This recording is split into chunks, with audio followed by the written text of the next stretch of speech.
So you guys were basically dealing with lawfare from the Biden administration before lawfare was even a common term these days.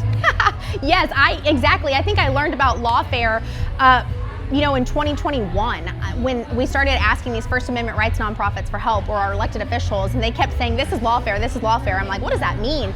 I know very well now what that means, and I understand it's a tool that the left is using to silence Americans, to intimidate their political opponents, to chill free speech, and to interfere with the elections. And we've seen that from so many different angles. In the impeachment trial with President Trump, they dragged us through saying that he incited us as a precursor to the insurrection at January 6th, right? Mislabeling that. And then in the 14th Amendment hearing, the same expert witnesses that they've hired to portray us as political extremists, domestic terrorists, Christian nationalists, are the same people testifying that Trump's not fit to be on the ballot in these hearings. And so you can see how they intricately weave this narrative together, and we're just collateral damage. What do you think normal people, everyday Americans, need to do to fight against this stuff? Because you're a clear example of someone who is dealing with that.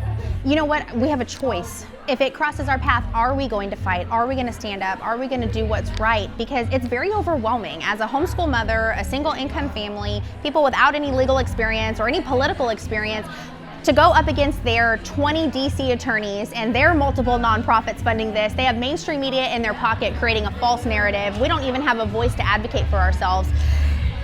But it's the right thing to do. And so we've seen the other defendants, because initially there were 5 listed in the lawsuit, and 2 defendants, they later added a couple, so in total there were 8 defendants. 2 have been coerced into settling and apologizing.